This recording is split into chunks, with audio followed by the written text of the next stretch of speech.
all, myself Diksha Kaushik. I am from PMC GNV Dungagar, Rajangaon. There is a model of Pascal triangle guided by Ashok Bisin sir of PGT Mathematics of our school. Basically ये model बना है waste material से। जैसे हमने इस model को बनाने में कार्डबोर्ड का यूज़ किया है, वेस्ट पेपर कप्स का यूज़ किया है, और इस मॉडल को अट्रैक्टिव बनाने के लिए हमने इसमें कलर्स और चार्ट पेपर का भी यूज़ किया है। ये मॉडल है पास्कल ट्रायंगल का। तो जैसे हम जो हमारे देखते हैं, हमारे पास दो टर्म्स है ए और बी। तो हम a plus b whole to the power 0, जहाँ हमारा 0 है वो हमारा इंडेक्स है, उसका एक्सप्रेशन निकालते हैं तो उसका एक्सप्रेशन आता है 1 और कोफिशिएंट की वैल्यू भी आती है 1। फिर हम अगर अपना इंडेक्स 1 ले तो हमारा a plus b whole to the power 1 का एक्सप्रेशन आता है a प्लस बी, और हमारे इंडेक्स की वैल्यूज आती है 1 और 1।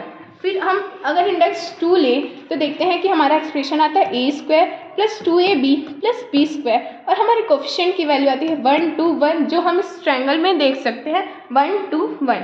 फिर हम अपना इंडेक्स जब 3 लेते हैं तो हमारे a plus b whole to the power 3 की वैल्यू आती है a to the power 3 plus 3a square b plus 3ab square plus b cube, और हम देखते हैं कि हमारा कोफिशिएंट है 1 3 3 1, जिसको हम पास्कल ट्रायंगल में देख सकते हैं 1 3 3 1। तो बेसिकली ये एक पर्टिकुलर पैटर्न को फॉलो करते हैं।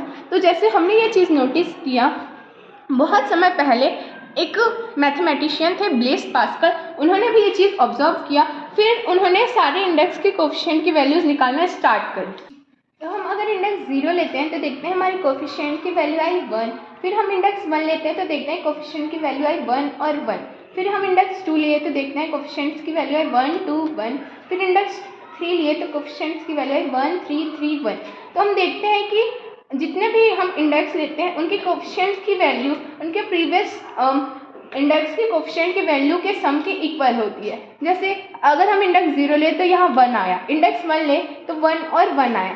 और ये भी चीज़ नोटिस करते हैं कि सब फर्स्ट और लास्ट कोफिशिएंट की वैल्यूज हमेशा 1 ही होती है। तो हम यहाँ जैसे इंडेक्स 2 लिए तो देखते हैं कि यहाँ फर्स्ट और लास्ट कोफिशिएंट की वैल्यू 1 है, और बीच के कोफिशिएंट की वैल्यू प्रीवियस इंडेक्स के कोफिशिएंट की value 1 plus 1 is equal to 2 sum के इक्वल है।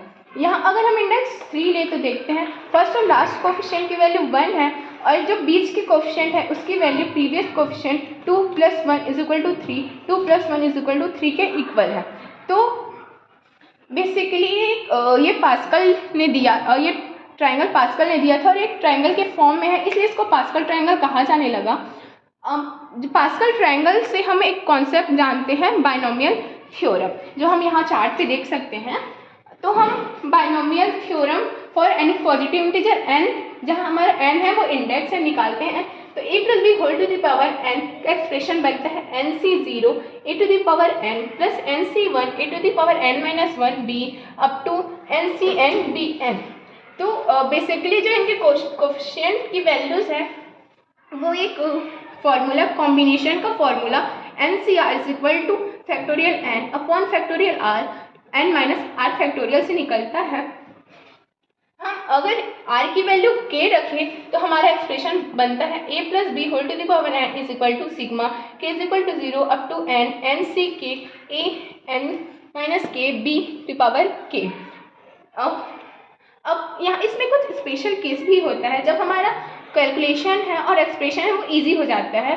जब a is equal to x हो और b is equal to minus y, तो हमारा x minus y whole to the power n का एक्सप्रेशन बनेगा nc0 xn minus nc1 xn minus 1 plus up to minus 1 to the power n ncn yn।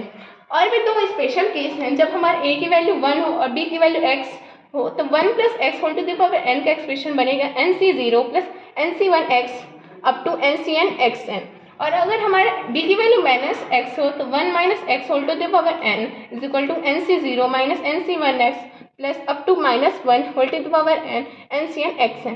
तो हम देखते हैं कि हमें सारे टर्म्स के कोफिशिएंट के वैल्यू निकालना है, तो हमें कॉम्बिनेशन के फॉर्मूले से सबके कोफिशिएंट की वैल्यू निकालना पड़ेगा, जो एक लेंथी प्रोसेस हो जाएगा और ये बहुत ही टाइम टेकिंग होगा। तो हम इस कैलकुलेशन को इजी करने के लिए हम यूज़ करते हैं पास्कल ट्रायंगल की।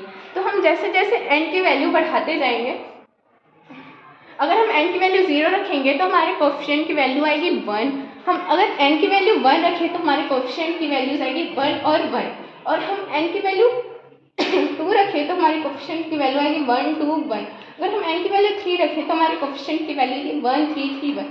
तो हम देखते हैं कि ये पास्कल ट्रायंगल है बहुत ही हेल्पफुल होता है किसी भी एक्सप्रेशन के टर्म्स के कोफिशिएंट की वैल्यूज़ निकालने के लिए। और ये हमारे जो लेंथी प्रोसेस होता है कॉम्बिनेशन के फॉर्मूले से कोफिशिएंट की वैल्यू निकालने के लिए उसको इजी करता है, हमें कैलकुलेशन में भी हेल्प करता है। तो बस इतना ही था पास्कल ट्रायंगल के बारे में। Thank you.